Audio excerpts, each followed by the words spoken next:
नमस्कार बच्चों, आप सभी का स्वागत है आपके अपने चैनल ब्रेन बूस्टर में।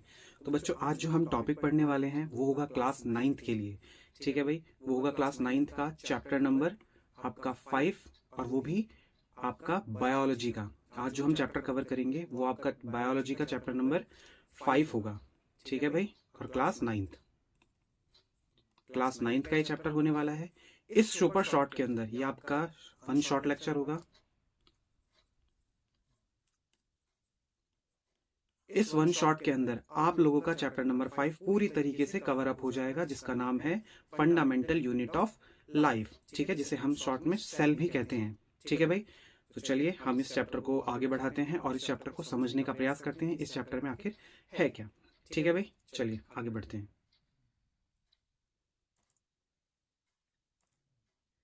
देखिए भाई, सबसे पहले इंट्रो की सेल है क्या आखिर में। ठीक है भाई, ये जिसके बारे में हम पढ़ने वाले हैं आखिर ये है क्या। ठीक है, सेल किसको कहा जाता है, सेल को कैसे डिफाइन किया जाता है। ठीक है, सेल की डिस्कवरी क्या हुई थी, कैसे हुई थी डिस्कवरी, किसने की थी डिस्कवरी, किन एस्पेक्ट्स को रखकर की थी, सेल का सबसे पहला नाम क्या था, इन सभी के बारे में हम यहाँ पर जानने की कोशिश करेंगे। देखिए भाई, सबसे पहले सेल का परिचय है। सेल अपना परिचय इंट्रोडक्शन दे रही है भाई। ठीक है, देखो यहाँ पर आपको डायग्राम भी दिख रहा होगा। ठीक है, ये एक सेल का डायग्राम है जिसमें आपको सेल के डिफरेंट डिफरेंट ऑर्गनलीज दिख रहे होंगे। ठीक है, तो देखिए हम अपने जो डेली बेसिस पे जो काम करते हैं वो किससे करते हैं। देखिए, फंडामेंटल क्यों कहा जा रहा है, क्योंकि हमारा जो पूरी बॉडी का कंस्ट्रक्शन है। देखिए, सेल जो है वो क्या है, आपका फंडामेंटल यूनिट है, यानी कि आपकी स्ट्रक्चरल एंड फंक्शनल यूनिट जिसको हम कह सकते हैं वो क्या है, सेल। क्या हो गया सेल,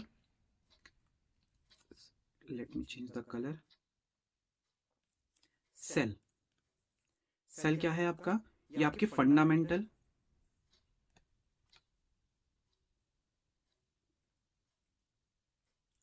क्या हो जाती है, आपकी फंडामेंटल एंड स्ट्रक्चरल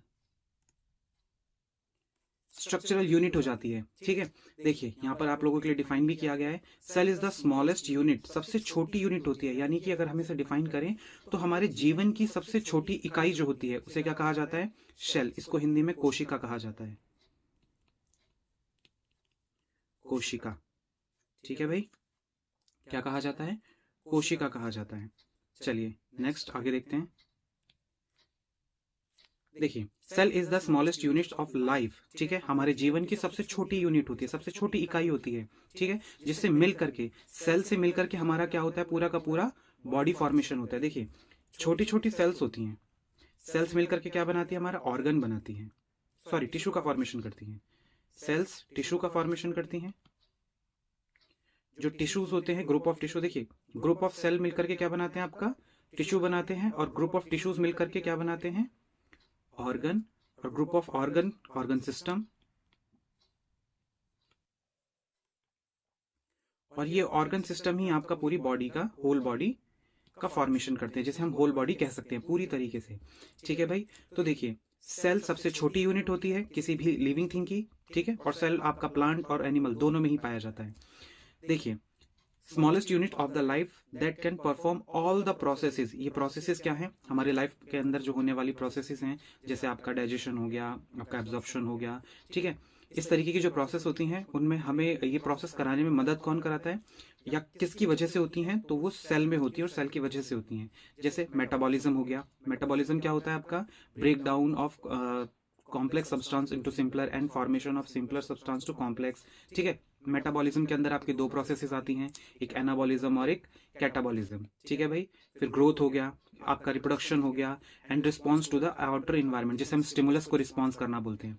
ठीक है, तो ये सारी चीजें क्या हो जाएंगी, आपकी सेल को हो जाएंगी। ये सारी चीजें किसमें कौन परफॉर्म करा रहा है, ये सारी चीजें हमारा सेल परफॉर्म करा रहा है। ठीक है भाई, आगे देखिए, जैसा कि मैंने बताया, जो सेल्स होती हैं वो कंबाइन होकर क्या फॉर्म करती हैं, टिश्यू फॉर्म करती हैं। ठीक है, और ये जो कि बाद में क्या बनता है, ऑर्गन बनता है, और फाइनली ऑर्गन सिस्टम, और एक पूरी होल बॉडी तैयार हो जाती है। समझ में आया भाई, चलिए आगे देखते हैं। ऑल लिविंग ऑर्गेनिजम्स, जितने भी लिविंग ऑर्गेनिजम्स होते हैं, ठीक है, वो क्या होंगे, या तो यूनिसेल्युलर होंगे या मल्टी सेल्युलर होंगे। देखिए, सेल को हमने कैसे क्लासिफाई कर दिया, सेल को हमने दो तरीके से विभाजित कर दिया, बांट दिया। एक यूनिसेल्युलर ऑर्गेनिज्म, और दूसरा आपका मल्टी सेल्युलर। ये यूनिसेलुलर ऑर्गेनिजम्स क्या होता है? यूनि का मतलब होता है सिंगल। क्या मतलब होता है? सिंगल, यानी कि एकल कोशिका जीव जिन्हें हम कहते हैं।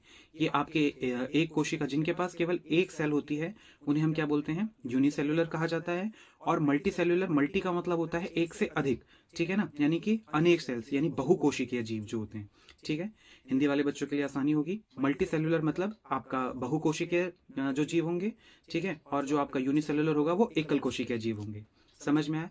यानी कि देखिए यहाँ पर ऑल लिविंग ऑर्गेनिजम्स, वेदर आपका यूनिसेलुलर और मल्टी सेलुलर, चाहे वो यूनिसेलुलर हो चाहे वो मल्टी सेलुलर हो, सभी के सभी किससे मिलकर बने होंगे? सेल से मिलकर बने होंगे। इन शॉर्ट, जितने भी लिविंग थिंग्स होते हैं वो किससे मिलकर बने होंगे? आपके ग्रुप ऑफ या सेल से मिलकर के आपके बने हुए होते हैं। समझ में आया? छोटी छोटी सेल्स मिलकर के क्या फॉर्म करेंगे? टिश्यू फॉर्म करेंगी। ये टिश्यू फर्दर किस में कन्वर्ट होंगे? ऑर्गन्स में कन्वर्ट होंगे, ऑर्गन्स फॉर्म करेंगे, और ये ऑर्गन्स मिलकर के ऑर्गन सिस्टम तैयार करते हैं, और बाद में हमारी पूरी की पूरी एक होल बॉडी कॉम्बिनेशन, जैसे हमारी बॉडी में सर्कुलेटरी सिस्टम है, आपका रेस्पिरेटरी सिस्टम है, रिप्रोडक्टिव सिस्टम है, एक्सक्रीटरी सिस्टम है, देयर आर नर्वस सिस्टम है, there are so many kind of systems in our body, ठीक है ना, जिनके अंदर, जिसे हम इन सभी प्रोसेसेस को, इनके अंदर जो प्रोसेस चल रहे हैं उन्हें क्या बोलते हैं? लाइफ प्रोसेसेस कहा जाता है। समझ में आया? चलिए नेक्स्ट आगे मूव करते हैं। नाउ बात करते हैं डिस्कवरी ऑफ सेल की, यानी कि सेल के बारे में तो पढ़ रहे हैं, लेकिन अब बात करेंगे कि सेल की खोज कैसे हुई, सेल के बारे में लोगों को पता कैसे चला। ठीक है भाई, सेल के बारे में लोगों ने कैसे जानना स्टार्ट किया, सेल के बारे में इंफॉर्मेशन लोगों तक पहुंची कैसे, ठीक है। तो सबसे पहले इनमें सबसे बड़ा जो योगदान आता है वो किसका आता है? रॉबर्ट हुक का आता है, ठीक है। रॉबर्ट हुक ने क्या करा था? सबसे पहले ये पर्सन थे सन 1665 में ऑब्जर्व करने वाले आपके डेड सेल्स को, ठीक है। इन्होंने सेल्फ प्रिमिटिव, इनका क्या था? माइक्रोस्कोप था, यानी खुद के द्वारा बनाया गया माइक्रोस्कोप था, जिससे इन्होंने किसको देखा था? सेल्स को देखा था, ठीक है। और इन्होंने ही नाम दिया था सेल। सेल का एक्चुअल मीनिंग क्या होता है? Small room. क्या होता है? Small room. समझ में आ रहा है? एक छोटा कमरा जिसे हम सेल बोलते हैं, ठीक है। बॉक्स लाइक स्ट्रक्चर था, ठीक है। और जिसे हम, उन्होंने क्या नाम दिया था? सेल दिया था, ठीक है। सेल जो होता है, इन्होंने जो सेल ऑब्जर्व करा था वो दरअसल एक कॉर्क था, ठीक है, जो कि डेड सेल से, प्लांट के डेड सेल से मिलकर बना हुआ था, और उन्होंने प्लांट सेल को ऑब्जर्व किया था, ठीक है भाई। और उसके बाद फिर बाद में काफी सारे साइंटिस्ट आए जिन्होंने हमें लिविंग सेल्स के बारे में इंट्रोड्यूस करा, ठीक है ना। यहाँ पर ये कुछ साइंटिस्ट के नाम हैं, ठीक है, और इन्होंने कौन कौन सी डिस्कवरी कौन कौन सी ईयर में की, उनके बारे में यहाँ पर मेंशन है, ठीक है भाई। हमारा इंपॉर्टेंट कौन सा आ जाता है? रॉबर्ट हुक की डिस्कवरी आ जाती है। समझ में आया? चलिए आगे बढ़ते हैं। Next, cell theory.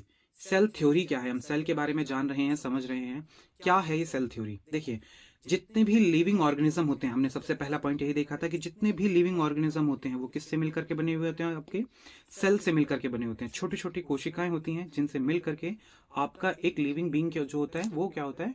क्रिएट होता है। समझ में आया? और जो सेल होती हैं, ठीक है, ये क्या होती है? आपकी basic structural and fundamental unit है। स्ट्रक्चरल मतलब आपकी बॉडी को स्ट्रक्चर देने का काम करती हैं, एक ढांचा तैयार करने का काम करती हैं। कौन? ये सेल्स होती हैं। फंक्शनल यानी कि कार्य जो चल रहे हैं, जैसे अभी हमने देखा लाइफ प्रोसेसेस, ठीक है ना, वो सारे लाइफ प्रोसेसेस कौन करा रहा है? ये आपका सेल करा रहे हैं। कौन करा रहा है? सेल करा रहे हैं। जितने भी फंडामेंटल जो आपके प्रोसेसेस हैं, जैसे आपका डाइजेशन हो गया, मेटाबॉलिज्म हो गया, ठीक है, आपका रिप्रोडक्शन हो गया, ग्रोथ हो गया, डेवलपमेंट हो गया, ये सारे फैक्टर कौन क्या हो जाएंगे? आपके फंक्शनल हो जाएंगे। इसीलिए हम इसे क्या बोलते हैं? फंक्शनल यूनिट ऑफ लाइफ, ठीक है। और एक और थ्योरी जो कि कहती है कि जितनी भी सेल्स हैं वो प्री एग्जिस्टिंग सेल से ही अराइज होती हैं, यानी कि पहले से मौजूद सेल से ही जो आपकी नई सेल्स होती हैं वो फॉर्म होती हैं। समझ में आ रहा है? ये क्या थी? ये सेल थ्योरी है आपकी, ठीक है। जो ये थर्ड वाली क्या बताती है? कि जो सेल्स हैं, ठीक है, वो कहाँ से जनरेट होगी? अपनी प्री एग्जिस्टिंग सेल से, यानी जो पहले सेल थी उसी से ये नेक्स्ट आगे जाकर के दो सेल्स या फर्दर जो भी है सेल्स आगे डिवाइड होकर के, ठीक है, बनती है। यानी कि जो नई सेल होगी वो प्री एग्जिस्टिंग सेल से रिलेट करेगी, ठीक है। क्लियर हुआ ये? चलिए आगे बढ़ते हैं। Next, now type of cells. Cells के कितने टाइप्स होते हैं, ठीक है। तो जनरली हम सेल्स के टाइप देखते हैं दो तरीके के, एक आपका यूकैरियोटिक और एक आपका प्रोकैरियोटिक। प्रोकैरियोटिक और आपका यूकैरियोटिक, ठीक है। प्रोकैरियोटिक क्या होते हैं? यूकैरियोटिक्स क्या होते हैं? प्रो मतलब प्री न्यूक्लिएटेड, ठीक है भाई, प्री न्यूक्लिएटेड। और यूकैरियोटिक मतलब जो आपके डेवलप्ड, यानी जिनके अंदर न्यूक्लियस फुल्ली डेवलप्ड है। प्री न्यूक्लिएटेड मतलब जहां पर जो न्यूक्लियस है वो फुल्ली फॉर्म में डेवलप्ड नहीं है, ठीक है। और जो यूकैरियोट्स होते हैं उनमें जो न्यूक्लियस होता है वो अच्छे से डेवलप हो चुका होता है। देखिए सबसे पहले हम जानते हैं प्रोकैरियोटिक सेल्स कौन से सेल्स होते हैं, ठीक है। तो देखिए प्रोकैरियोटिक सेल्स क्या हो गए यहाँ पे, देखो नो मेम्ब्रेन बाउंडेड न्यूक्लियस, यानी इनके अंदर जो न्यूक्लियस पाया जाता है उसके ऊपर जो न्यूक्लियर मेम्ब्रेन होती है वो नहीं होती है, ठीक है। उन्हें हम क्या बोल देते हैं, प्रोकैरियोट्स कहते हैं, ठीक है। ऑर्गेनेलीज जो होती हैं, और ऑर्गेनेलीज एग्जांपल के लिए जैसे बैक्टीरिया आ गया, आर्किया, ठीक है, आर्किया बैक्टीरिया वगैरह हो गए आपके। स्ट्रक्चर क्या होता है, सिंपल और स्मॉल इन साइज में होते हैं, ठीक है। सेल तो जनरली स्मॉल साइज के ही होते हैं, लेकिन देखिए यहाँ पर जो आपको दिख रहा है ये इसका फ्लैजेला हो गया, ये क्या हुआ, ये जो थ्रेड लाइक स्ट्रक्चर है इट्स कॉल्ड फ्लैजेला, ठीक है। और ये जो आपके हैं इनको क्या बोला जाता है, सीलिया कहा जाता है, ये जो स्ट्रक्चर हेयर लाइक दिख रहे हैं आपको, ठीक है। चलिए समझ में आया भाई प्रोकैरियोट्स क्या होते हैं। प्रोकैरियोट्स मतलब प्री न्यूक्लिएटेड, यानी जिनकी न्यूक्लियर मेम्ब्रेन जो है वो वेल डिफाइंड या वेल डेवलप्ड नहीं है। ओके नेक्स्ट देखिए, अब क्या बोल रहा है, यूकैरियोट्स, ठीक है। ये ऐसे होते हैं, देखिए इसमें आपका सिंगल सेलुलर भी होंगे, मल्टी सेलुलर भी होंगे, बट जो सिंगल सेलुलर यानी यूनिसेलुलर जो ऑर्गेनिज्म होंगे उनकी जो सेल मतलब उनका जो न्यूक्लियस है वो वेल डिफाइंड और वेल डेवलप्ड होगा, यानी उनकी जो न्यूक्लियर मेम्ब्रेन है, ठीक है, वो क्या होगी आपकी, वेल डिफाइंड होगी। देखिए इसका स्ट्रक्चर लार्ज और मोर कॉम्प्लिकेटेड सेल्स होती हैं। ह्यूमंस के अंदर यही सेल्स मतलब यूकैरियोटिक सेल्स पाई जाती हैं, ठीक है। हैज डिफाइंड न्यूक्लियस, इनका डिफाइंड न्यूक्लियस होता है। मेम्ब्रेन बाउंडेड ऑर्गेनेलीज होती हैं, यानी ऑर्गेनेलीज के ऊपर क्या होती है, मेम्ब्रेन, एक परत झिल्ली होती है, ठीक है। देखिए एग्जांपल के लिए प्लांट की सेल हो गई, एनिमल सेल हो गई, फंगीज की सेल हो गई और प्रोटिस्ट की सेल हो गई, ठीक है। चलिए समझ में, देखिए यहाँ पर ये एक सेल का डायग्राम है जिसमें आपको डिफरेंट डिफरेंट ऑर्गेनेलीज दिखाए गए हैं। सबसे बाहर जो है ये आपकी प्लाज्मा मेम्ब्रेन है, ठीक है। फिर इंटरनली आपका माइटोकॉन्ड्रिया हो गया, ये आपके क्या हो गए, यहाँ पर ये आपका क्या हो जाता है, स्मूथ एंडोप्लाज्मिक रेटिकुलम हो जाता है। ये आपका न्यूक्लियस हो गया, ये आपका गोल्गी अपैरेटस या गोल्गी बॉडीज हो जाता है, समझ में आया। ये आपके लाइसोसोम्स हो जाते हैं, ठीक है। यहीं पर आपके क्या प्रेजेंट होते हैं, राइबोसोम्स, इनके ऊपर, जिनके ऊपर यहाँ पर एंडोप्लाज्मिक रेटिकुलम के पास अगर राइबोसोम्स प्रेजेंट हैं तो आपका क्या हो जाता है, रफ एंडोप्लाज्मिक रेटिकुलम, RER, ठीक है। डिस्कस करेंगे इसके बारे में हम आगे। तो ये जितनी भी सारी चीजें हैं हम आगे पढ़ने वाले हैं, आगे फर्दर आगे चलने वाले लेक्चर्स में। चलिए यहाँ तक समझ में आया, नेक्स्ट आगे मूव करते हैं हम लोग। देखिए यहाँ पर है अब स्ट्रक्चर ऑफ सेल। सेल का स्ट्रक्चर क्या होता है, सेल के अंदर क्या क्या चीज होते हैं, सेल किस चीज से मिलकर के बना हुआ होता है, इन सभी को हम जानने समझने का प्रयास करते हैं। देखिए एक टिपिकल यूकैरियोट सेल जो होता है, ठीक है ना, उसके अंदर बहुत सारे कंपोनेंट्स होते हैं। यहाँ आपको दिख रहा होगा जिसमें सेल मेम्ब्रेन होगा, cytoplasm, nucleus, mitochondria, ribosomes, RER मतलब एंडोप्लाज्मिक रेटिकुलम, ये दो तरीके के होते हैं, RER और SER, ठीक है। गोल्गी अपैरेटस है, लाइसोसोम्स हैं, वैक्यूल्स हैं। फिर कुछ चीजें ऐसी होती हैं जो केवल और केवल आपकी प्लांट सेल में ही पाई जाती है, एनिमल सेल में वो नहीं पाई जाती हैं, जैसे आपका क्लोरोप्लास्ट हो गया और सेल वॉल हो गया, ये केवल आपको प्लांट सेल में देखने को मिलती हैं। समझ में आ रहा है, चलिए नेक्स्ट आगे बढ़ते हैं हम लोग। देखिए सबसे पहला टॉपिक आता है हमारा सेल मेम्ब्रेन। ये सेल मेम्ब्रेन क्या होता है, देखिए अगर मैंने एक ये आपकी कोशिका बनाई,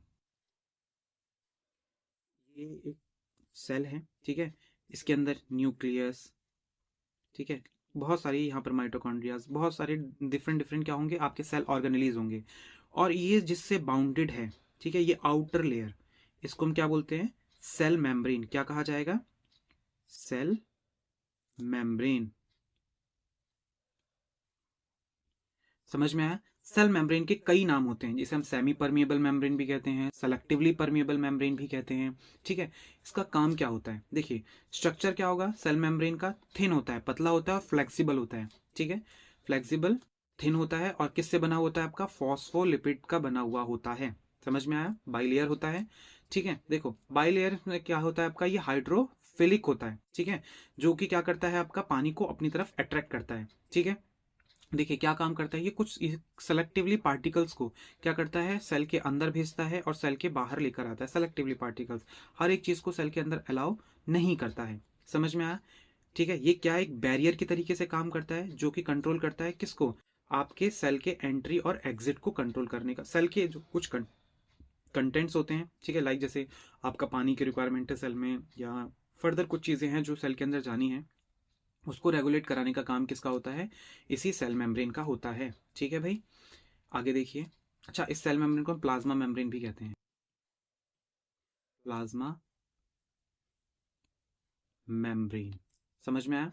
देखिए यहाँ पर क्या बोला गया है, इसके ये जो मेम्ब्रेन है, ठीक है, इसके अंदर क्या होता है, प्रोटीन होता है, ठीक है, जो कि क्या काम, अच्छा फिर ये आके सिवरल वेरियस फंक्शंस करती है, ट्रांसपोर्टेशन में इसका काम होता है, ठीक है, आपका स्ट्रक्चरल सपोर्ट देने का काम करता है। आप पेपर में क्वेश्चन आता है कि सपोर्ट देने का, यानी कि सेल को शेप देने का काम कौन करता है, शेप देने का काम कौन करता है, आपका प्लाज्मा मेम्ब्रेन, प्लाज्मा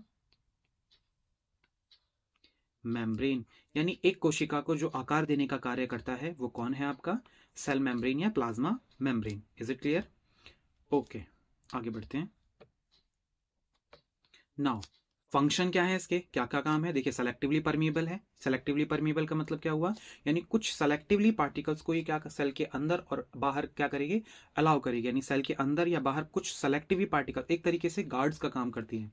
ये क्या काम करेगा, बैरियर गार्ड्स का काम कर रहा है, ठीक है। प्रोटेक्शन का काम होता है इसका, प्रोटेक्शन कैसे, स्ट्रक्चरल सपोर्ट प्रोवाइड करता है, और protection internal content of the cell, जो इंटरनल जो सेल ऑर्गेनेलीज हो गए, ठीक है, उन सभी को प्रोटेक्ट कर, साइटोप्लाज्म वगैरह हो गया, इन सभी को प्रोटेक्ट करने का काम भी हमारा ये सेलेक्टिवली परमिएबल मेम्ब्रेन करती है, जिसे हम क्या बोलते हैं, प्लाज्मा मेम्ब्रेन। ओके, चलिए फिर यहाँ पर इसका काम ट्रांसपोर्टेशन में भी हो गया, किन किन चीज़ों को ट्रांसपोर्ट कराती है, कम्युनिकेशन में मदद करती है, ठीक है, कौन, हमारी प्लाज्मा मेम्ब्रेन। समझ में आया? ये हमारे काम किसके हो जाते हैं, सारे काम हो जाते हैं हमारे प्लाज्मा मेम्ब्रेन के। Okay, now fluid mosaic model क्या था, ठीक है। देखिए इसके अंदर क्या होता है, फ्लूइड मोज़ेक मॉडल है, ठीक है, जो आपके फ्लेक्सिबिलिटी को हो गया, फ्रीली जो प्रोटीन और लिपिड से, ठीक है, क्या होता है, जो एक जो आपकी प्लाज्मा मेम्ब्रेन है वो किससे फॉर्म हुई है, लिपिड और प्रोटीन से मिलकर के बनी हुई है, जो कि आपका क्या कराता है, फ्लेक्सिबिलिटी प्रोवाइड करा रहा है, ठीक है। और जो आपका क्या नाम है, आपका dynamic fluid like structure nature होता है जिसका, ठीक है, जो कि क्या काम कराता है, आपका सेलेक्टिवली पार्टिकल्स को क्या करा रहा है, इन एंड आउट कराने में मदद करता है। ठीक है भाई, कंपोनेंट्स क्या हैं सेल मेम्ब्रेन के, फॉस्फोलिपिड्स हैं, प्रोटीन्स हैं, कार्बोहाइड्रेट्स हैं, ठीक है, जिनसे मिलकर के ये बने हुए हैं, ठीक है। किन किन से, फॉस्फोलिपिड से बने हुए हैं, प्रोटीन हो गया, और आपका कार्बोहाइड्रेट, इन चीज़ों से मिलकर के आपका क्या, प्लाज्मा मेम्ब्रेन बना हुआ होता है। समझ में आया, फॉर्म हुई होती है प्लाज्मा मेम्ब्रेन। नाउ नेक्स्ट आता है आपका साइटोप्लाज्म। साइटोप्लाज्म क्या होता है, साइटोप्लाज्म वो फ्लूइड है जिसके अंदर आपके बाकी के जो ऑर्गेनलीज हैं वो क्या होते हैं, एम्बेडेड होते हैं, या एक तरीके से आपका फ्लोट कर रहे होते हैं। देखिए साइटोप्लाज्म क्या है, एक जेली लाइक सब्सटेंस होता है, ठीक है ना, जिसके अंदर क्या क्या होता है, वाटर होता है, सॉल्ट होता है, और प्रोटीन क्या क्या कंसिस्ट होता है, वाटर, सॉल्ट, सॉल्ट्स और आपका प्रोटीन्स और मैनी अदर थिंग्स, ठीक है, बहुत सारी चीज़ें यहाँ पर प्रेजेंट होती हैं। साइटोप्लाज्म को हम कई तरीकों से डिवाइड कर सकते हैं। एक तो साइटोजोल्स, ये साइटोजोल्स क्या होता है, लिक्विड पोर्शन। साइटोजोल्स क्या है आपका, जो सेल का लिक्विड पोर्शन है उसको हम क्या बोलते हैं, ठीक है ना, जिसके अंदर मोस्टली जो कंटेंट है वो क्या होगा, आपका वाटर होगा, क्या होगा, वाटर होगा, उसे हम क्या बोलेंगे, साइटोजोल्स बोलेंगे, ठीक है। ऑर्गेनेलीज, साइटोप्लाज्म के अंदर बहुत सारे सेल ऑर्गेनेलीज पाए जाते हैं, जैसे आपका माइटोकॉन्ड्रिया हो गया, राइबोसोम्स हो गया, एंडोप्लाज्मिक रेटिकुलम्स हो गया, ये सारे के सारे कहाँ पाए जाते हैं, ये आपके साइटोप्लाज्म में ही देखने को मिलता है। समझ में आया? ठीक है भाई, साइटोजोल्स वो होता है जो वाटरी कंटेंट है, आपका वाटरी पोर्शन है जिसके अंदर मोस्टली वाटर ही होता है, जो लिक्विडी पार्ट है आपका, ठीक है। ऑर्गेनेलीज वो जिसमें आपका फर्दर जो प्रोसेसेस हैं वो चलती हैं, ठीक है। चलिए नाउ फंक्शन क्या है, अभी हमने प्लाज्मा मेम्ब्रेन पढ़ा, प्लाज्मा मेम्ब्रेन का काम क्या होता है, वो कुछ सेलेक्टिवली पार्टिकल्स को क्या करती है, सेल के अंदर इन एंड आउट कराने में मदद करती है। अब हम देखते हैं कि हमारा जो आपका प्लाज्मा मेम्ब्रेन है इसका क्या काम है, ठीक है। देखिए सॉरी, आपका जो साइटोप्लाज्म है उसका फंक्शन देखते हैं हम। सपोर्ट ऑर्गेनेलीज को सपोर्ट प्रोवाइड कराने का एक मीडियम प्रोवाइड कराता है, ठीक है ना, जो कि क्या है, किनको, ऑर्गेनेलीज को। ये ऑर्गेनेलीज क्या है, सेल की स्मॉल बॉडीज को हम सेल ऑर्गेनेलीज कहते हैं। समझ में आया भाई? ओके, अब देखिए यहाँ पर क्या है, साइट ऑफ केमिकल रिएक्शन, इसी साइटोप्लाज्म के अंदर आपकी केमिकल रिएक्शंस चलती हैं, ठीक है। ट्रांसपोर्टेशन में मदद कराता है, स्टोरेज में मदद कराता है, और maintain cell shape, cell shape को मेंटेन भी रखने का कार्य किसका है, ये देखिए यहाँ पर आपको दिखाई दे रहा होगा, ये जितना भी पोर्शन है ये सारा क्या है आपका, साइटोप्लाज्म है। क्या है, साइटोप्लाज्म है, ठीक है भाई। क्या है सारा, साइटोप्लाज्म। बीच में न्यूक्लियस है आपका, दीज आर माइटोकॉन्ड्रियाज, ठीक है। और ये बाकी का फ्लूइड जो है वो आपका साइटोप्लाज्म है। Clear, okay. नाउ कंपोनेंट्स, यानी कि ये किस किस के मिलकर बना हुआ होता है, जो आपका सेल है साइटोप्लाज्म, किन किन चीज़ों से मिलकर बना है, जिसमें आपका साइटोसोल्स है। साइटोसोल्स क्या, वही जो फ्लूइड कंटेंट है जिसके अंदर मोस्टली आपका क्या है, वाटर है।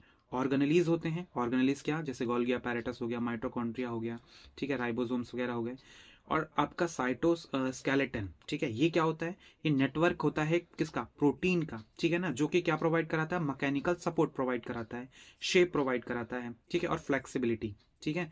ये किसको, किन किन चीज़ों को, क्या क्या चीज़, सेल को क्या क्या चीज़ प्रोवाइड करा रहे हैं, एक मैकेनिकल सपोर्ट, शेप, और आपका फ्लेक्सिबिलिटी, ठीक है ना, जो आपको फैसिलिटेट, जो मतलब मूवमेंट को फैसिलिटेट कराने में मदद करता है। कौन, आपका साइटोप्लाज्म, ये साइटोस्केलेटन भी बोल सकते हो आप, ठीक है, किसको, साइटोप्लाज्म को। क्लियर, हाँ भाई, तो हम लोग आगे बढ़ते हैं। हमारा जो अगला टॉपिक आता है वो आता है क्या, न्यूक्लियस। न्यूक्लियस जिसे हम सेल का ब्रेन भी कह सकते हैं या कहते हैं, ठीक है ना, क्योंकि बहुत सारी आपकी जो सेल रिएक्शंस होती हैं, सेल के अंदर के जो फंक्शंस होते हैं उनको रेगुलेट कौन कराता है, यही है न्यूक्लियस, ठीक है। देखिए इसका क्या काम होता है न्यूक्लियस का। देखिए ये जो यूकैरियोट्स होता है उनके अंदर मेम्ब्रेन स्ट्रक्चर, बाउंडेड स्ट्रक्चर पाया जाता है, ठीक है। डीएनए जो वगैरह है, डीऑक्सीराइबो न्यूक्लिक एसिड, आपसे फुल फॉर्म पूछ सकता है, याद रखिएगा। जो डीऑक्सीराइबो न्यूक्लिक एसिड है, ठीक है, डीएनए, ये कहाँ प्रेजेंट होता है, आपका न्यूक्लियस के अंदर ही प्रेजेंट होता है, ठीक है। जो कि क्या कैरी कर रहा होता है, आपका जेनेटिक इंफॉर्मेशन कैरी करता है, ठीक है। देखो, introduce cells activities, growth and reproduction, समझ में आया, ये सारा काम किसका है, आपके न्यूक्लियस का है। यहाँ पर आप देख सकते हो न्यूक्लियस का स्ट्रक्चर, ठीक है भाई। ये आपका सेल न्यूक्लियस है, ठीक है, जिसमें बाहर की जो लेयर है वो उसे क्या कहा जाता है, न्यूक्लियर एनवेलप कहा जा रहा है, ठीक है। ये आपके यहाँ पर सारी चीजें दी गई हैं, ठीक है।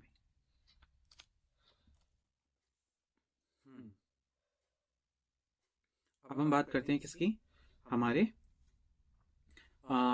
किन किन चीज़ों से, जो आपका जो न्यूक्लियस के कंपोनेंट्स के बारे में बात कर लेते हैं। न्यूक्लियर मेम्ब्रेन, सबसे पहले न्यूक्लियस की जो बाहर की मेम्ब्रेन होती है उसे क्या कहा जाता है, न्यूक्लियर मेम्ब्रेन। अब ये दो चीज़ों से है आपकी, मतलब डबल मेम्ब्रेन होती है, डबल लेयर्ड होती है, ठीक है। एनक्लोज द न्यूक्लियर, और आपका प्रोटेक्टिंग डीएनए। न्यूक्लियोलस क्या होता है, ये आपका डेंस स्ट्रक्चर है, ठीक है ना, आपका न्यूक्लियस के अंदर, जो कि क्या जिसका काम क्या है, प्रोडक्शन ऑफ राइबोसोम्स, ठीक है। आगे हम देखेंगे राइबोसोम्स को प्रोड्यूस करने का काम कौन कर रहा है, न्यूक्लियस ही करता है। कौन करता है, न्यूक्लियस के अंदर ही आपके न्यूक्लियोलस जो होता है, न्यूक्लियोलस के अंदर क्या फॉर्म हो रहा है आपका, राइबोसोम्स फॉर्म होते हैं, ठीक है। क्रोमेटिन्स क्या होता है, जेनेटिक मटेरियल, जिसे हम क्या बोलते हैं, क्रोमेटिन्स बोलते हैं, ठीक है। जैसे डीएनए हो गया, कॉम्प्लेक्स आपका डीएनए हो गया, प्रोटीन अब इनसाइड ऑफ द न्यूक्लियस, ठीक है, consider to the chromosomes during the cell division. Cell division भी हमारा दो तरीके से होता है, उसे भी देखेंगे, ठीक है। क्रोमेटिन्स क्या होता है, जो आपका जेनेटिक इन्फॉर्मेशन कैरी करते हैं, ठीक है। चलिए नेक्स्ट आगे देखते हैं। चलिए भाई, हमारी ये सारी चीजें हो चुकी हैं, अब हम आगे देखेंगे अपना। देखिए भाई, देखिए हमारा जो अब अगला टॉपिक आता है, मतलब आगे की जो चीज़ें होती हैं न्यूक्लियस के बारे में, कुछ और चीज़ें हैं आपकी। देखिए, the nucleus play crucial role, जो न्यूक्लियस होता है एक इंपॉर्टेंट रोल निभाता है किसमें, सेल डिवीजन में। सेल डिवीजन हो गया, और आपका सेल का ग्रोथ हो गया, ठीक है। यहाँ पर एक जो न्यूक्लियस है आपका, उसका काफ़ी ज़्यादा क्या होता है, आपका एक बहुत इंपॉर्टेंट रोल होता है, ठीक है। किसका, न्यूक्लियस का, कहाँ पर, आपका सेल डिवीजन के अंदर, ठीक है, मेटाबॉलिज्म रिएक्शंस के अंदर, और आपका ग्रोथ के अंदर, ठीक है। एक बहुत इंपॉर्टेंट रोल निभाता है कौन, आपका nucleus. Is it clear, okay, let's move ahead.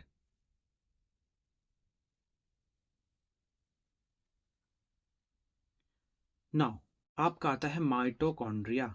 Mitochondria को सभी power house of the cell के नाम से जानते हैं, पावर हाउस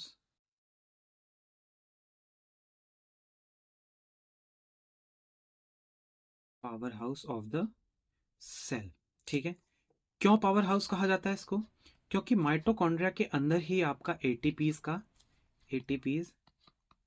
ठीक है, एटीपी हियर इज मेंशन, ठीक है, जिसे हम क्या बोलते हैं, एडिनोसिन ट्राइफॉस्फेट। इनका क्या होता है, आपका यहाँ पर ब्रेक डाउन होता है, ठीक है, और इससे क्या आपको एनर्जी मिलती है, क्या फॉर्म होती है, ये एनर्जी की करेंसी कहा जाता है इसको। क्या कहा जाता है? करेंसी किसकी? एनर्जी की। क्लियर है? ठीक है भाई, आगे देखिए, यहां पर है, देखिए मैंने बताया आपको कि पावर हाउस कहा जाता है किसका? सेल का। माइटोकॉन्ड्रिया को power house of the cell भी कहा जाता है। ठीक है, आगे देखिए, देखिए ये माइटोकॉन्ड्रिया आपको दिखाया गया है, ये डबल मेम्ब्रेन है, ठीक है, आपकी इनर मेम्ब्रेन, आउटर मेम्ब्रेन, ठीक है, यहां पर आप देख सकते हैं, ये आपकी क्या है, अंदर की जो मेम्ब्रेन है ये फोल्डेड है, ठीक है, एंड ये आउटर मेम्ब्रेन क्या है आपकी, ये आउटर मेम्ब्रेन दिस वन, ठीक है, और ये फोल्डेड आपकी क्या हो जाती है, ये जो फोल्डेड मेम्ब्रेन है ये आपकी इनर है, इनसाइडली क्या होता है, फोल्डेड होता है। ठीक है, यहाँ पर आपको ये दिखा रखा है, ये रहा माइटोकॉन्ड्रिया। समझ में आया? Mitochondria is the power house of the cell. ठीक है, ये क्या काम करता है, एनर्जी को प्रोड्यूस करता है, किसकी फॉर्म में, एटीपीज की फॉर्म में, ठीक है, जिसकी फुल फॉर्म एडिनोसिन ट्राइफॉस्फेट होती है, याद रखिएगा। ठीक है, this energy is essential for the आपका वेरियस सेल एक्टिविटीज, अलग अलग सेल क्रियाओं के लिए किसकी जरूरत पड़ती है, इस क्या नाम है, एटीपी की जरूरत पड़ती है, इन एनर्जी की रिक्वायरमेंट होती है। समझ में आया? ओके, नाउ क्या क्या चीज होता है माइटोकॉन्ड्रिया के पास? देखिए, आउटर मेम्ब्रेन है जो मैंने भी आपको दिखाया, और इनर मेम्ब्रेन है। If I read all the diagram, it's like your mitochondria, और इसके अंदर क्या है आपकी, फोल्डेड,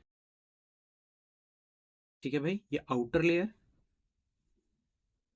आउटर मेम्ब्रेन, और this one is inner membrane.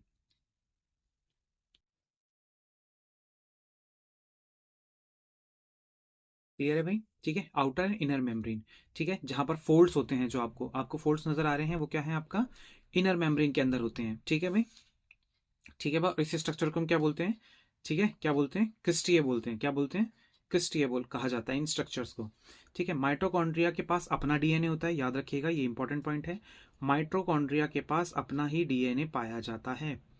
ठीक है, एंड कैन रेप्लिकेट इंडिपेंडेंटली, और ये अपने आप को खुद से मतलब इंडिपेंडेंटली रेप्लिकेट कर सकता है। ठीक है, और which supports the theory that they were once freely living. देखिए, कुछ आपको फ्रीली लिविंग बैक्टीरियाज के बारे में आप लोगों ने सुना होगा, ठीक है, फ्रीली लिविंग बैक्टीरियाज में भी ये पाया जाता है। ठीक है, और ये इस थ्योरी को भी बढ़ावा देता है कि जो एनर्जी है, ठीक है, they are essential for producing energy, growth and the maintenance of cell.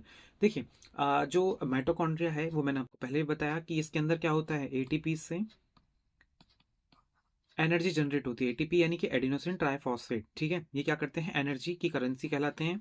ठीक है, सेल को डिफरेंट डिफरेंट एक्टिविटीज के लिए, डिफरेंट डिफरेंट आपके फंक्शन के लिए क्या प्रोवाइड कराना होता है, एनर्जी प्रोवाइड कराते हैं, कौन, आपके ATPs. Is it clear? Let's move ahead. Now ribosomes, क्या आएगा अब आपका, राइबोसोम्स। ये राइबोसोम्स क्या होते हैं, इनके बारे में समझते हैं हम। देखिए, राइबोसोम्स क्या होते हैं, राइबोसोम्स होते हैं आपके सबसे स्मॉलेस्ट, देखिए, राइबोसोम्स आर स्मॉलेस्ट, ठीक है, स्पेरिकल शेप, ये देख सकते हैं आप, यहाँ पर ये जो डॉटेड स्ट्रक्चर नजर आ रहे हैं आपको, ये क्या है आपके, दीज ऑल आर राइबोसोम्स। क्या है ये सारे जितने भी ये डॉटेड स्ट्रक्चर में जो छोटे छोटे आपको स्फेरिकल शेप में नजर आ रहे हैं, ये सारे के सारे क्या हैं आपके, राइबोसोम्स हैं। ठीक है, और राइबोसोम्स कहाँ पर प्रेजेंट होते हैं, आपके रफ एंडोप्लाज्मिक रेटिकुलम पे, यानी कि RER पे प्रेजेंट होते हैं आपके, क्या, रफ एंडोप्लाज्मिक रेटिकुलम पे क्या प्रेजेंट होते हैं, राइबोसोम्स प्रेजेंट होते हैं। ठीक है भाई, देखिए, स्पेरिकल ऑर्गेनेलीज होते हैं, फाउंड इन बोथ प्रोकैरियोट और यूकैरियोट, ये दोनों में पाए जाते हैं, कहाँ, प्रोकैरियोट में भी, और आपके यूकैरियोट के अंदर भी पाए जाते हैं। ठीक है, दोनों के अंदर ही पाए जा रहे हैं, क्या, राइबोसोम्स। ठीक है, they are responsible for protein synthesize, इनका मेन फंक्शन क्या होता है, प्रोटीन सिंथेसाइज में काम करते हैं। ट्रांस आपका क्या नाम है, translating the genetic information, genetic information को ट्रांसलेट करने का काम करते हैं, कैसे, मैसेज, मतलब RNA, जो mRNA होता है, mRNA मतलब मैसेंजर जो RNA है, उसको किस में करता है, प्रोटीन्स में कन्वर्ट करता है। mRNA को, mRNA, sorry, RNA, ribonucleic acid, ठीक है, इसको किस में कन्वर्ट करता है? प्रोटीन में। किस में कन्वर्ट किया जाएगा? प्रोटीन्स के अंदर। Is it clear? ठीक है भाई, राइबोसोम्स जो होते हैं क्या होते हैं? स्पेरिकल शेप के होते हैं। क्या काम है? ये दोनों में ही प्रेजेंट होते हैं, यूकैरियोट और प्रोकैरियोटिक सेल्स में दोनों में प्रेजेंट है। ठीक है, और क्या काम करता है? मैसेज आरएनए को प्रोटीन्स के अंदर कन्वर्ट करने का काम करता है। कौन? आपका राइबोसोम्स। प्रेजेंट कहाँ पर होते हैं? रफ एंडोप्लाज्मिक रेटिकुलम की सरफेस के ऊपर ये प्रेजेंट होते हैं। Okay,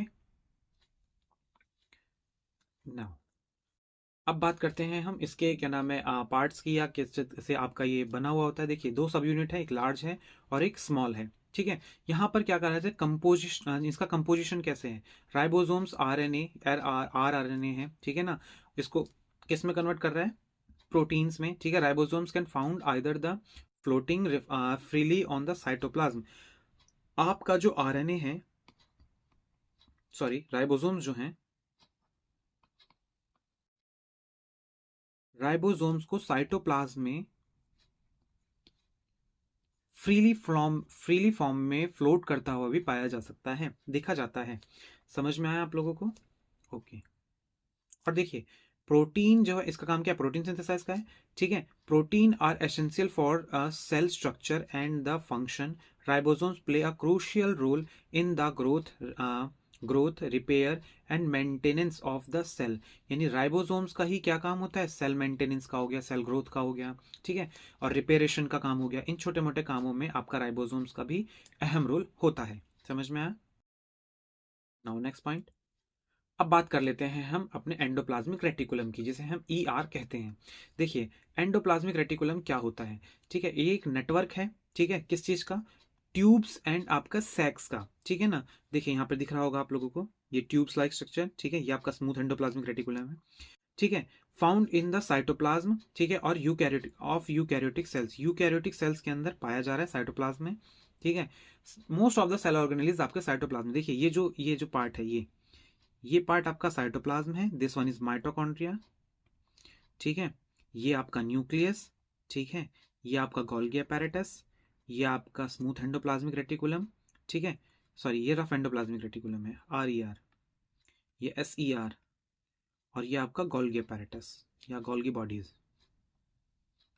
is it clear? Okay, इसका काम क्या है? इट प्ले की रोल, ठीक है, synthesize for folding and transportation of proteins and lipids. Lipids का सिंथेसाइज और ट्रांसपोर्टेशन में मदद कौन करता है?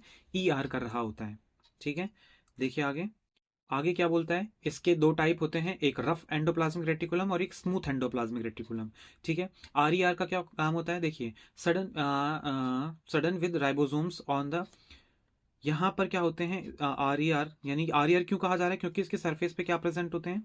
राइबोसोम्स प्रेजेंट होते हैं। ठीक है, जो क्या काम करते हैं? प्रोटीन को सिंथेसाइज और मॉडिफिकेशन में मदद करते हैं। अभी थोड़ी देर पहले देखा हमने। ठीक है, दीज प्रोटीन्स आर आइदर आपका सिक्रेटेड फ्रॉम द सेल, ठीक है, और इनकरप्टेड, सॉरी, इंपोर्टेड,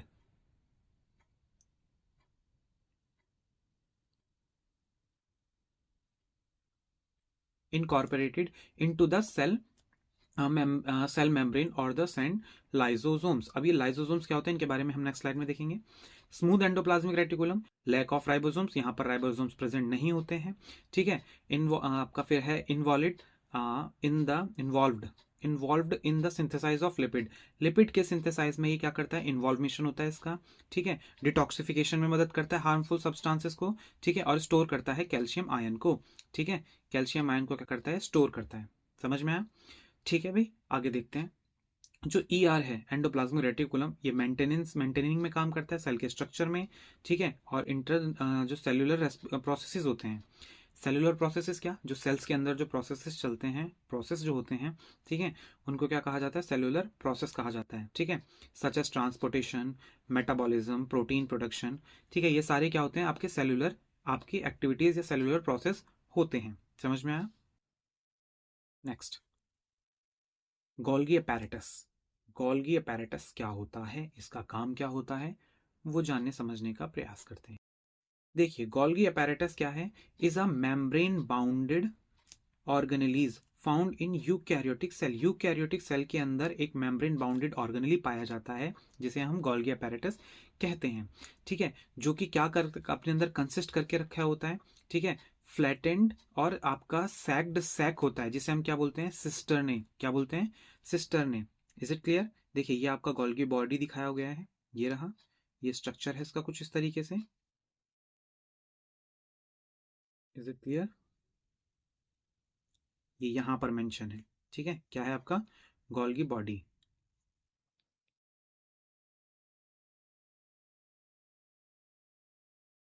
ओके, ठीक है भाई। चलिए, इसका काम क्या होता है, देखा आपने, क्या नाम है, पैकेजिंग, प्रोटीन को और लिपिड को पैकेजिंग करने का काम करता है और सिंथेसाइज कराता है, ठीक है, एंडोप्लाज्मिक रेटिकुलम, और transport to the final destination तक पहुंचाने का काम भी कौन करता है, वो जो सिंथेसाइज जो आपका प्रोटीन और लिपिड हुआ है, गोल्गी अपैरेटस ही कर रहा होता है, ठीक है।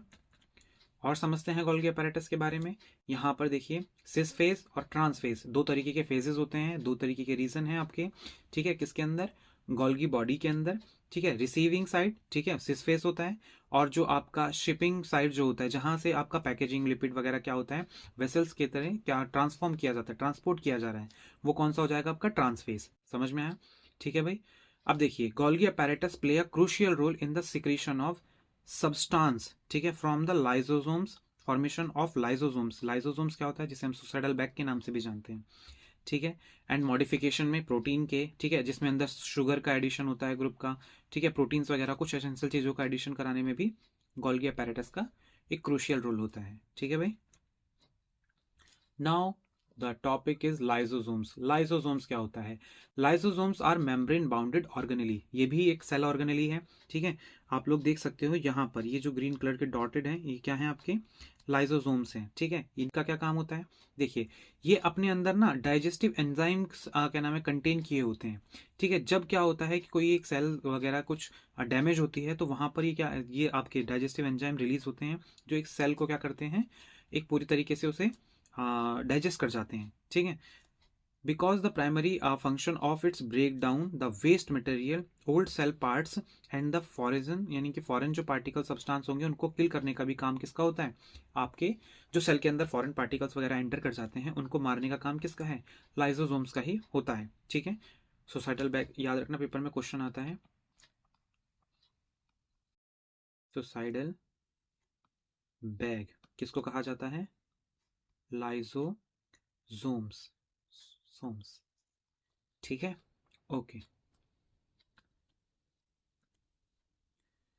अब लाइसोसोम्स के काम क्या क्या होते हैं, डाइजेशन में मदद करता है, ठीक है, आपका क्या नाम है ऑटोफैगी होता है, ठीक है, और प्रोग्राम्ड सेल डेथ, ठीक है, सेल डेथ जिसके बारे में भी मैंने कहा कि जो एक लाइसोसोम्स होता है वो क्या काम करता है, सेल को का फैगोसाइट का मतलब सेल को डाइजेस्ट कराने में मदद करता है, सेल को डाइजेस्ट करा देता है, कभी सेल डैमेज हो जाती है तो उसको क्या करा देता है, वहां पर डाइजेस्ट करा देता है। देखिए, ब्रेक डाउन ऑफ मैक्रोमोलिक्यूल्स, ठीक है, माइक्रोमोलिक्यूल्स का ब्रेक डाउन होता है यहाँ पर, डैमेज ऑर्गेनेलीज एंड द, इन सभी का क्या होता है यहाँ पर, डाइजेशन हो जाता है, ठीक है। डाइजेशन मतलब इन सभी जो अनवांटेड चीजें हैं या फिर जो आपका डैमेज चीजें हैं उन सभी को कौन आपका डाइजेस्ट कर जाएगा, लाइसोसोम्स, ठीक है। रिसाइकिल डैमेज को, जो आपने भी देखा था ना कि नाम सेल मैनेजमेंट चल रहा है वहां पर, ठीक है। और आपका देखिए, दे कैन इन्वॉल्व इन अ, आपका जब एक सेल क्या हो जाती है, डैमेज हो जाती है, डैमेज सेल को क्या करने का काम, रिमूव करने का एक तरीके से, क्यों, क्योंकि उसके पास डाइजेस्टिव एंजाइम प्रेजेंट होते हैं, ठीक है, एक तरीके से वेस्ट ही हो जाती है एक सेल, तो उसको क्लीन करने का काम भी कौन कर रहा है, आपका लाइसोसोम्स, ठीक है। Lysosomes are essential for maintaining a health and functioning cell by removing waste and recycle material, ठीक है भाई। आगे देखते हैं, यानी लाइसोसोम्स का क्या काम हो जाता है, सेल मेंटेनेंस का काम हो जाता है। उसके बाद बात करते हैं वैक्यूल्स की। ये वैक्यूल्स क्या होते हैं, ठीक है। देखिए, वैक्यूल्स भी मेम्ब्रेन बाउंडेड है, जितने भी अभी अब हम ऑर्गन देख रहे हैं जो भी यूकैरियोट्स के अंदर आ रहे हैं वो सारे के सारे क्या हैं, आपके मेम्ब्रेन बाउंडेड ही हैं, ठीक है। ये स्पेस होता है found in cytoplasm of cell, cell के साइटोप्लाज्म में पाया जा रहा है, ठीक है। ये इसका साइज लार्जेस्ट इन प्लांट होता है, स्मॉलर इन एनिमल होता है, ये कंपैरिजन याद रखना, ये आपका एक पॉइंट बन सकता है। जब आप एनिमल सेल को प्लांट सेल से कंपेयर करोगे तो वहां पर ये आपका एक इंपॉर्टेंट पॉइंट हो जाएगा कि क्या, कि जो लार्जेस्ट सेल होती है ना भाई, ये क्या होंगे आपके, सॉरी, जो लार्जेस्ट वैक्यूल किसके अंदर प्रेजेंट होता है, प्लांट के अंदर, और स्मॉलेस्ट वैक्यूल किस में प्रेजेंट होगा, स्मॉल साइज का एनिमल सेल के अंदर प्रेजेंट होता है। Vacuoles are primary responsible for the storing water, पानी स्टोर करेगा, न्यूट्रिएंट्स स्टोर करेगा और कुछ वेस्ट प्रोडक्ट को भी स्टोर करेगा, ठीक है, और कुछ अदर सब्सटेंस होते हैं। यानी न्यूट्रिएंट्स, वेस्ट और वाटर को स्टोर करने का काम किसका है? वैक्यूल का है, ठीक है भाई। और ये प्लांट के अंदर क्या होते हैं? लार्जर साइज के होते हैं और एनिमल के अंदर ये स्मॉलर साइज के होते हैं। समझ में आया? आगे देखते हैं। अब देखिए ये क्या काम कर रहा है। यहाँ पर ये सारे काम मेंशन है, स्टोरेशन में है, वेस्ट रिमूवल है, मेंटेनेंस का काम है। ये सारा काम किसका है? ये सारा का सारा काम आपका किसका आता है? वैक्यूल्स का काम आता है, ठीक है। वैक्यूल्स ही स्टोर कर रहे हैं क्या? सॉल्ट है, वाटर है, शुगर है, ठीक है, कुछ समथिंग पिगमेंट्स होते हैं, इन सभी को स्टोर कर रहा है, ठीक है। एनिमल्स के अंदर ये स्मॉल साइज का होता है, प्लांट के अंदर ये, प्लांट सेल्स के अंदर ये बड़ा होता है, ठीक है। समझ में आया? आगे देखते हैं। Now our topic is chloroplast, ठीक है भाई। क्लोरोप्लास्ट क्या होता है समझते हैं। क्लोरोप्लास्ट क्या है? ये केवल और केवल प्लांट सेल के अंदर पाया जाता है, एनिमल सेल में एब्सेंट होता है, ठीक है। और ये क्या है आपका? ग्रीन कलर्ड पिगमेंट होता है, ठीक है, जो कि किस में पाया जाता है? प्लांट्स की लीफ में पाया जा रहा है, ठीक है। प्लांट्स को हरा रंग देने का काम किसका होता है? इन्हीं क्लोरोप्लास्ट का होता है। क्यों? क्योंकि उनके पास ग्रीन कलर का पिगमेंट प्रेजेंट होता है, ठीक है, जिसे हम क्लोरोफिल कहते हैं। क्या बोलते हैं? क्लोरोफिल। क्लोरोफिल की वजह से एक प्लांट के अंदर क्या आता है? कलर आता है, ठीक है। देखिए ऑर्गेनली फाउंड इन आपका प्लांट सेल, ठीक है। सम प्रोटिस्टा, कुछ प्रोटिस्ट के अंदर भी ये पाया जाता है, ठीक है। इसका मेन क्या है? ये आपका फोटोसिंथेसिस कराता है। फोटोसिंथेसिस क्या होता है? एक फूड मेकिंग प्रोसेस है, food making process in plants. समझ में आया? प्लांट्स में और कुछ ऑटोट्रॉफ्स, मोस्टली प्लांट्स में एक फूड मेकिंग प्रोसेस है। खाना बनाने की जो प्लांट जो अपना फूड प्रिपेयर करते हैं वो फोटोसिंथेसिस की मदद से करते हैं। फोटोसिंथेसिस क्या होता है? फोटोसिंथेसिस के अंदर लाइट की मदद से, देखिए, कार्बन डाइऑक्साइड और H2O, पानी की प्रेजेंस में क्या होगा? और सनलाइट रिक्वायर होती है। और क्या चीज, किस चीज की जरूरत पड़ती है? Let me rewrite. Carbon dioxide plus water और आपका सनलाइट, और आपका किसकी रिक्वायरमेंट थी? क्लोरोफिल के प्रेजेंट में, ठीक है। यहां पर क्या बनता है आपका? ये जो बना है यही ग्लूकोज, ठीक है। ये क्या है? आपका फूड है। यही बाद में स्टार्च के फॉर्म में प्लांट बॉडी में स्टोर हो जाता है, ठीक है। ग्लूकोज जो कि फूड है और आपकी बॉडी में, और साथ में ऑक्सीजन, ये जो ऑक्सीजन हुआ है ये जो हम इनहेल करते हैं, ठीक है, ये आपकी एयर में मिक्स होती है। और एयर को हम क्या करते हैं? इनहेल करते हैं, और हमारा क्या नाम है, उसमें से हम ऑक्सीजन एब्जॉर्ब करते हैं और बाकी रिमेनिंग गैसेस को एक्सेल कर देते हैं। समझ में आया? ये प्रोसेस होता है आपका किसका? फोटोसिंथेसिस का, ठीक है, जहां पर फूड मेकिंग प्रोसेस चल रहा है। ये जो आपका ग्लूकोज का फॉर्मेशन हुआ है ये स्टार्च की फॉर्म में क्या हो जाएगा? एब्जॉर्ब हो जाएगा प्लांट बॉडी में और हम इसे कंज्यूम करते हैं, ठीक है। आगे देखिए। अब इसके क्या आपका स्ट्रक्चर क्या है? देखिए डबल मेम्ब्रेन स्ट्रक्चर है, आउटर मेम्ब्रेन, इनर मेम्ब्रेन। जो इनर मेम्ब्रेन, आउटर मेम्ब्रेन है वो स्मूथ है और आपकी प्रोटेक्शन का काम कर रही होती है। इनर मेम्ब्रेन का काम क्या होता है?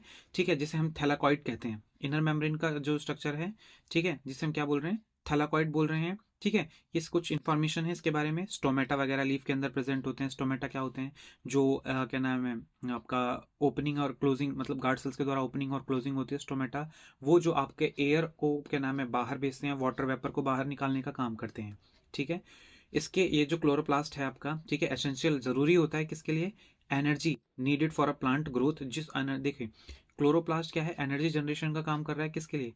प्लांट के लिए। ग्रोथ हो गया, डेवलपमेंट हो गया, रिप्रोडक्शन, मेकिंग ऑफ क्या नाम है विटल। एंड देखिए लाइफ जो अर्थ पर है, ठीक है, O2, सभी जो लिविंग ऑर्गेनिजम्स हैं वो क्या इनहेल करते हैं? क्या कौन सी गैस को क्या नाम है एब्जॉर्ब करते हैं?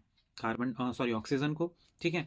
और ये ऑक्सीजन हमें कहाँ से मिल रही है? हमें प्लांट से मिलती है। और कौन सी प्रोसेस में ऑक्सीजन इवॉल्व हो रही थी आपकी? फोटोसिंथेसिस, ठीक है भाई।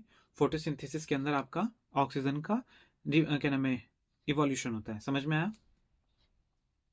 नेक्स्ट, अब बात करते हैं सेल वॉल की। सेल वॉल भी केवल और केवल प्लांट सेल के अंदर ही पाया जाता है, ठीक है। क्या होता है सेल वॉल? देखिए ये आपका एक सेल बनाया, ये प्लाज्मा मेम्ब्रेन, और इसके आउटर, मैं कलर चेंज करूं, इसके आउटर जो लेयर होगी प्लाज्मा मेम्ब्रेन के जस्ट नेक्स्ट लेयर जो होती है, लाइक दैट, ठीक है।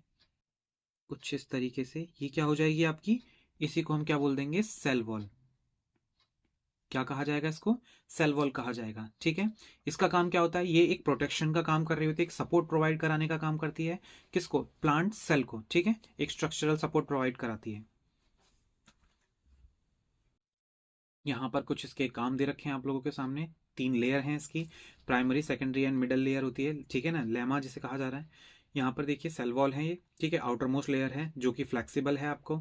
ठीक है, जो प्लांट की सेल ग्रोथ को मेंटेन करने में मदद करती है। ठीक है, यहाँ पे देखिए जो प्लांट है वो क्या है, सिंपल का आपका कॉम्प्लेक्स कार्बोहाइड्रेट्स हैं। ठीक है, देखिए यहाँ पर जो आपकी जो सेल वॉल है, बेसिक काम है इसका प्रोटेक्शन का, बैक्टीरिया फंगल वगैरह का। ठीक है, समझ में आया। चलिए नेक्स्ट आगे देखते हैं। यहाँ पर एनिमल सेल और आपका प्लांट सेल के बीच में डिफरेंस दिखाया गया। प्लांट सेल और एनिमल सेल, यानी आपका जंतु कोशिका, ये पादप कोशिका,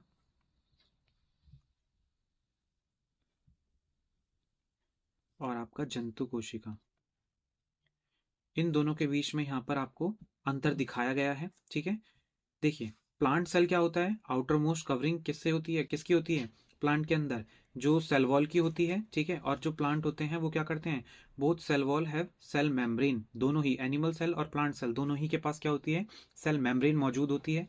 ठीक है, और जो फूड वैक्यूल का साइज होता है प्लांट में बड़ा होता है और एनिमल्स में छोटा होता है। ठीक है, और जो क्लोरोप्लास्ट होता है, ठीक है, वो किस में प्रेजेंट है, केवल और केवल प्लांट्स में, एनिमल में प्रेजेंट नहीं होता है।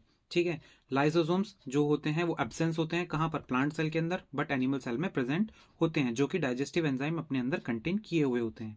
ठीक है, साइटोप्लाज्म क्या काम क्या होता है, देखो साइटोप्लाज्म जो है आपका थिन, आपका क्या है, एंड आपका पोस्ट देखिए पेरीफेरी आपका ड्यू टू सेंट्रल वैक्यूल। यहाँ पर जो देखिए यहाँ पर थिन है और यहाँ पर डेंस है। ठीक है, किस वजह से, यहाँ पर जो फूड वैक्यूल का साइज स्मॉल होता है। ठीक है, आगे देखते हैं। यहाँ पर आपको इस सेल के अंदर दोनों, ये आपकी प्लांट सेल है, this one is your plant cell,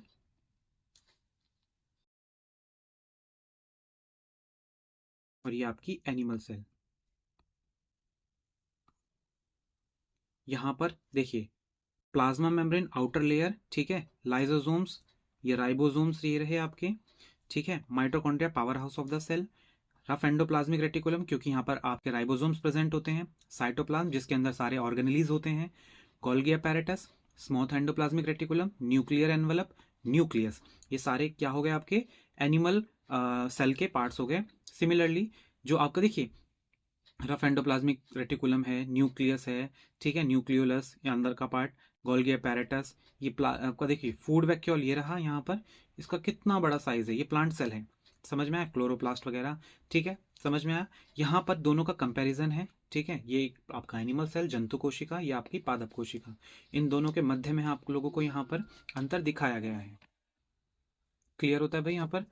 अब तो इसी के साथ आप लोगों का ये जो चैप्टर है ये होता है फिनिश। ठीक है भाई, यहाँ पर आपका कुछ फंक्शन है वो भी देख लेते हैं हम। ठीक है, देखिए फंक्शन क्या है सेल के, सेल के फंक्शन है मेटाबॉलिज्म। मेटाबॉलिज्म क्या होता है, ब्रेक डाउन ऑफ आपका न्यूट्रिएंट्स, यानी कॉम्प्लेक्स सब्सटेंस को सिंपलेस्ट सब्सटेंस में कन्वर्ट कराना। ठीक है, वो क्या होता है आपका मेटाबॉलिज्म होता है। ठीक है, और वहां से एनर्जी का प्रोड्यूस कराना। ठीक है, जैसे ह्यूमन में डाइजेशन होता है, डाइजेशन में 2 प्रोसेसेस हैं, मतलब मेटाबॉलिज्म है, मेटाबॉलिज्म के अंदर 2 प्रोसेस, एनाबॉलिक प्रोसेस और कैटाबॉलिक प्रोसेस। एनाबॉलिक प्रोसेस में आपका कॉम्प्लेक्स सब्सटेंस का फॉर्मेशन होता है, और कैटाबॉलिक में वो कॉम्प्लेक्स सब्सटेंस सिंपलेस्ट में टूटता है। ठीक है, रिप्रोडक्शन हो गया, यानी अपनी जैसे इंडिविजुअल्स को जन्म देना, न्यू सेल्स को जनरेट करना। ठीक है, वो क्या कहलाता है आपका रिप्रोडक्शन कहलाता है। एनर्जी प्रोडक्शन में काम आता है, जैसे माइटोकॉन्ड्रिया हमें जो काम कराने में, अलग अलग डिफरेंट डिफरेंट एक्टिविटीज कराने में जो हेल्प करता है, who is here is mitochondria. ठीक है, एटीपीज की मदद से, एटीपीज क्या होते हैं आपके, एडिनोसिन ट्राइफॉस्फेट, ठीक है, जो सेलुलर एनर्जी प्रोवाइड कराते हैं। उसके बाद आपका क्या आता है, growth and development, cell divide करते हैं, सेल ग्रोथ करते हैं। ठीक है ना, टिश्यू का फॉर्मेशन, टिश्यू से ऑर्गन का फॉर्मेशन, ऑर्गन से बॉडी बॉडी का फॉर्मेशन होता है। ये यानी कि ग्रोथ डेवलपमेंट में भी किसका काम कौन आपका जिम्मेदार है, सेल, तभी तो उसको स्ट्रक्चरल एंड फंक्शनल यूनिट कहा जाता है। ठीक है, आपका उसके बाद क्या आता है, हिमियोस्टेसिस आता है, जिसका मतलब क्या होता है, ये आपके इंटरनल एनवायरनमेंट को रेगुलेट करने का काम, मेंटेन रखने का काम करता है, स्टेबल रखने का काम करता है। ये सारे काम किसके हो गए, ये सारे के सारे फंक्शन हमारी एक सेल कर रही है। हमारी बॉडी में बहुत तरीके की सेल्स होती हैं। आपकी नर्व सेल हैं, ठीक है, जो सबसे लॉन्गेस्ट सेल होती है, ये आपकी नर्व सेल हो जाती है, ठीक है, नर्व एंडिंग है। ये आपकी नर्व सेल हो जाती है। ओवम होता है, स्पर्म हो गया, ठीक है, ये आपकी सबसे छोटी सेल होती है, स्मॉलेस्ट सेल होती है, ठीक है। और बहुत सारी तरीके की होती हैं सेल्स, ठीक है, इलोंगेटेड सेल्स होती हैं, ठीक है। समझ में आ रहा है भाई? क्लियर हुई सारी चीजें? चलिए भाई,